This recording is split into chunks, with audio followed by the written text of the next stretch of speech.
She ruled an empire, but couldn't rule her heart. He had no throne, but became her world. This is not just a royal romance. This is a love story that shaped a nation and endured beyond death itself. In 1836, a teenage princess walked the quiet paths of Kensington Palace.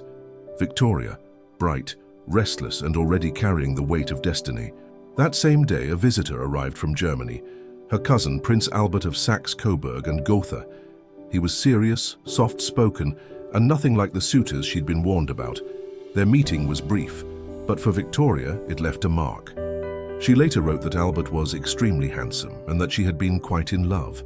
It wasn't yet a romance, but it was the beginning of something lasting. 3 years later, everything changed. At just 18, Victoria became Queen of the United Kingdom, young, alone, and watched by the world. She knew she couldn't rule without someone by her side, and she knew exactly who that someone should be. Breaking with tradition, Victoria did something no royal woman had dared to do. She proposed marriage to Albert. He said yes. And in that moment, two people from very different worlds became partners for life. Their love was real, but their partnership was even more powerful. Albert wasn't content to stand quietly beside his wife. He threw himself into reform, science, education, and industry. He pushed for modern ideas and helped organize the Great Exhibition of 1851, a world fair that showcased Britain's growing influence. Victoria, too, grew as a ruler. Though she had a fiery temper and strong opinions, she relied on Albert for advice. He challenged her. She trusted him. Behind palace walls, they were husband and wife. In public, they were a united front.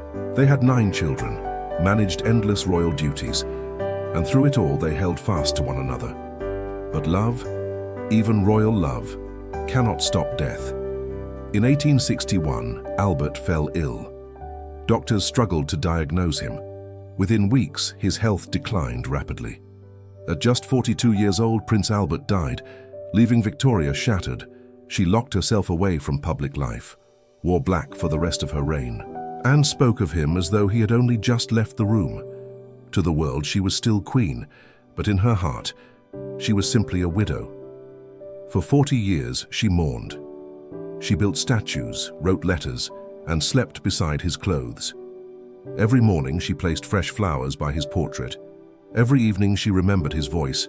People called her the Widow of Windsor, but in truth, she was still reigning, still leading an empire, still driven by the quiet, steady memory of the man she called my angel. Today, we pass their names in gardens, on statues, in museums, but their real legacy isn't in marble or gold.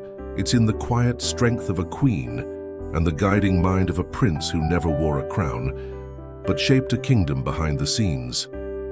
Their love was not perfect. It was tested by arguments, illness, and grief, but it was deep, loyal, and true.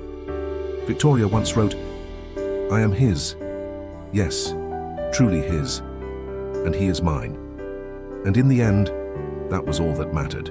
She ruled for 63 years, but in her heart, she lived one love story. This was the devotion of Victoria and Albert. 2 hearts, crowned in shadow and remembered in light. In the end, the story of Queen Victoria and Prince Albert reminds us of something timeless. That true intimacy isn't just found in passion or grand gestures, but in partnership, in quiet loyalty, in choosing each other, even when the world is watching. Their love outlived the throne, the titles, even time itself. If this story moved you, inspired you, or made you think about love a little differently, subscribe now only here on Intimacy Factor, where we explore the love behind the legends and the devotion behind the history.